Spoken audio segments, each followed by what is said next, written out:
right, everyone. Welcome back to another episode of our English Learning Podcast. Today we're going into one of the most essential, and honestly, most practical, skills in real-life English: how to talk about yourself naturally. Introductions, small talk, describing who you are, everything that helps you start a conversation with confidence. Exactly. And the funny thing is, most learners think introducing themselves is simple. But when the moment comes, they freeze. They say something too short, or too formal, or they suddenly forget basic words about their job, hobbies, or personality. That's because people usually memorize introductions instead of learning how to speak them. Yes, and today we're fixing that.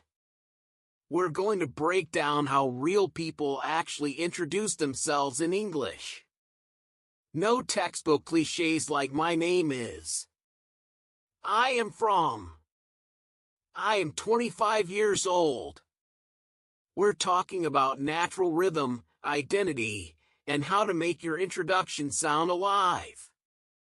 And by the way, this episode is beginner-friendly. Even if you know very little English, you can follow along. Our job is to make sure you understand not just the sentences, but the logic behind introducing yourself. When you understand the logic, you can adapt your intro in any situation: a class, a meeting, a conference, or a casual chat. Right. And let's be honest, talking about yourself is the first building block of fluency. If you can talk about yourself for 1 minute without stopping, then you can expand into longer conversations. It's the training ground for fluency. Exactly, and also the safest topic. No one knows you better than yourself. So beginners should absolutely master this area first. So let's warm up. Emily, imagine we just met for the first time, maybe in a language class or a workshop. Give me your natural real-life introduction the way you'd actually say it. Sure. I'll keep it very natural. Here we go. Hey, I'm Emily. I'm originally from Chicago, but I've been living in London for the past few years. I work in digital media, mostly podcast production and storytelling, and I absolutely love it. Outside of work, I'm obsessed with coffee, hiking, and films. Nice to meet you. Perfect. Notice what she did there. She didn't dump a list of facts. She created flow. A small story. One idea leads to another. Listeners, remember this: introductions aren't data points, they're identity in motion. Exactly. And also, I didn't translate word by word in my head. Beginners often do that. They think name, age, job, hometown, like a checklist. But real English intros are more like mini conversations. A soft start, a smooth middle, and a friendly finish. Let me give mine too. Hi, I'm James. I grew up in Toronto, and I've always been into communication and teaching. Right now I work as a speaking coach and I help people sound more confident in English. When I'm not teaching, I'm either making music or taking long night walks. Glad we're connecting. See? Same structure, but totally different content, because it's personal. That's what beginners need to understand. You're not memorizing an introduction, you're shaping your version of who I am. But most learners get stuck on the basic question: what should I include? And how do I keep it simple but natural? Right. And I think the problem starts with fear. Learners think, what if my grammar is wrong? What if the other person doesn't understand? And that fear leads to robotic sentences. Exactly. So listeners, here's the truth. Your introduction doesn't need to be perfect. It needs to be clear and human. If you can express 3 or 4 key ideas smoothly, that's more than enough. And here's the secret ingredient: connective phrases. These small phrases make your introduction natural even if your grammar is basic. Things like, actually, so basically, for example, right now, by the way. Yes. Without connected phrases, your intro becomes broken. With them, it becomes a story. So in this episode, we'll teach listeners how to structure their introduction like a small conversation, not a boring list. We'll also give lots of example sentences so beginners can model their speech. And later in this podcast, in Section 2, we'll go deeper into self-description, personality adjectives, talking about your background, your daily routine, and your skills. Basically, everything beginners need to speak confidently about themselves. And in Section 3, we'll simulate real-life situations, like meeting someone in class, introducing yourself at work, or joining an online meeting, so learners can hear context-based intros. Perfect! But before that, we need to build the foundation. And that starts with something very simple: mindset.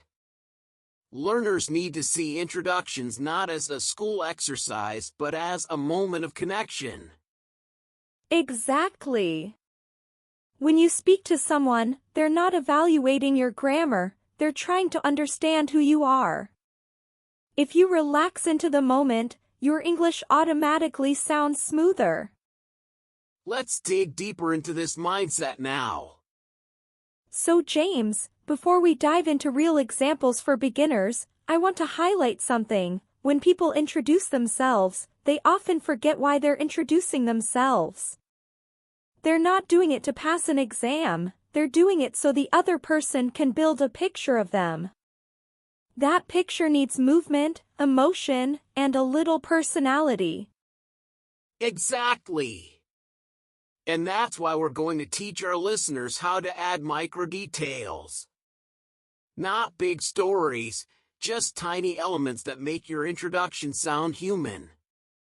For example, instead of saying "I'm a teacher," say, "I'm a teacher, and I really enjoy working with teenagers because they keep me on my toes."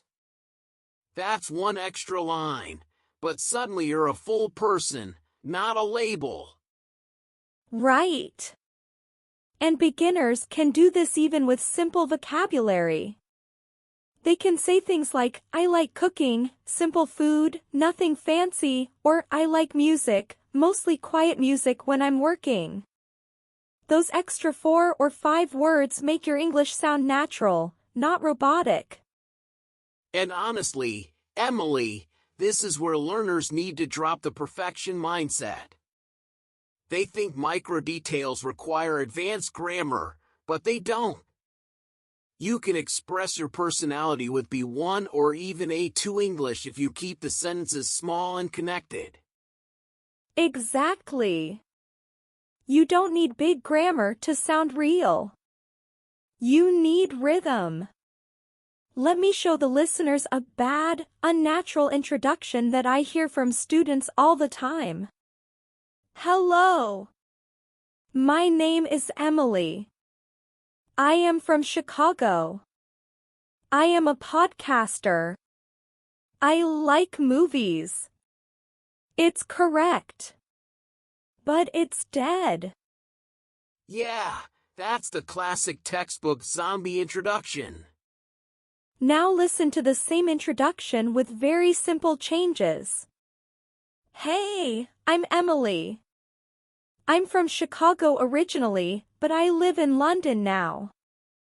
I work in podcasting, I love stories and audio, so it fits me perfectly. And outside of work, I'm kind of obsessed with movies.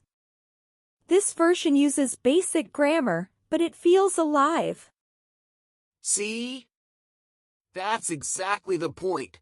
Personality without complexity. And today, we're going to teach listeners how to build that kind of introduction for themselves, step by step, but naturally. So let's start with the first building block, your name. But we're not going to insult your intelligence by teaching "my name is," everyone knows that. Instead, we're going to teach you options, because native speakers don't all use the same phrase. Right. If learners use only the textbook line, they sound stiff. But here's how people actually introduce themselves in casual English. I'm James. Hey, I'm James. Hi there, James here. Hey, it's James. Nice to meet you. All are natural in different situations.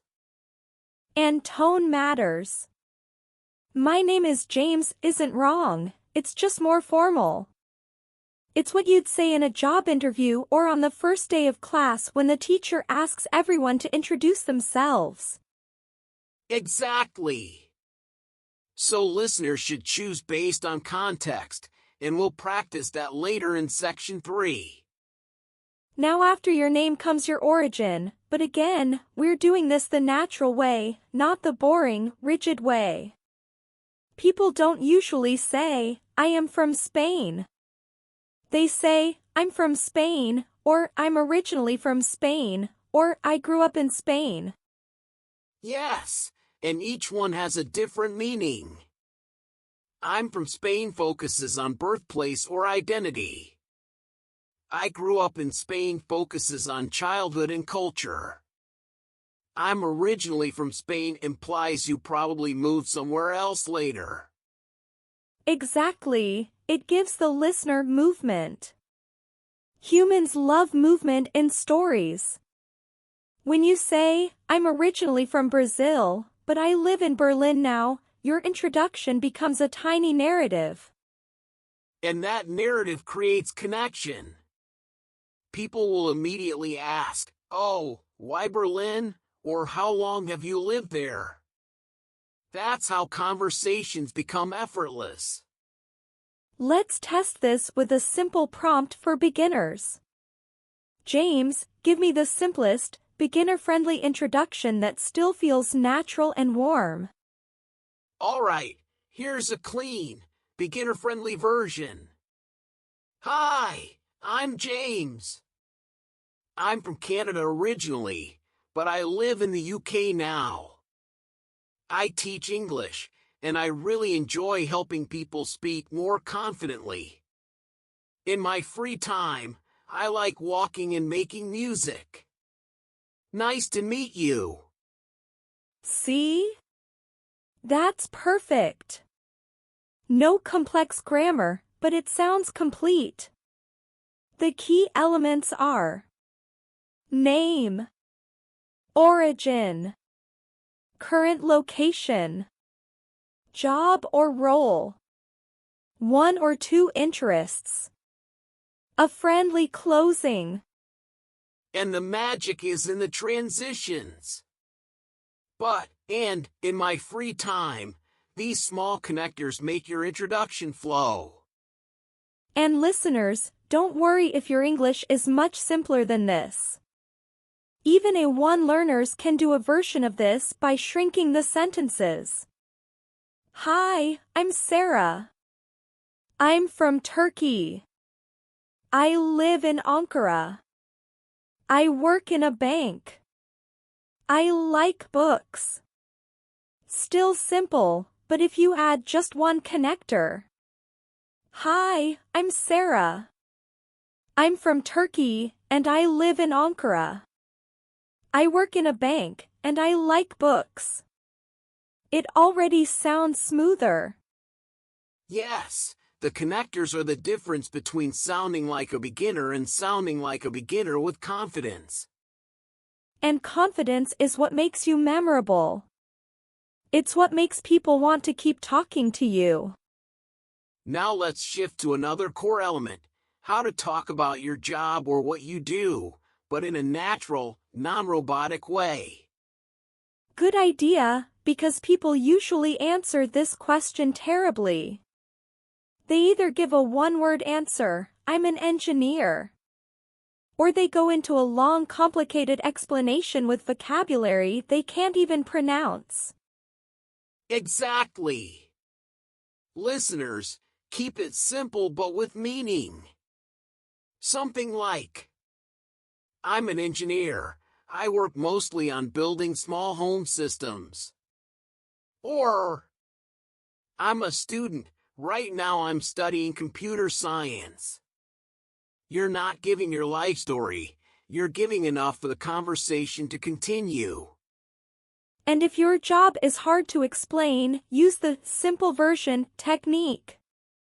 For example, my job is a bit technical, but basically I work with software safety.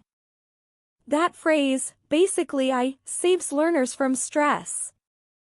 Yeah, that's a life-saving phrase for beginners. And by the way, you don't need to mention your job if you don't want to.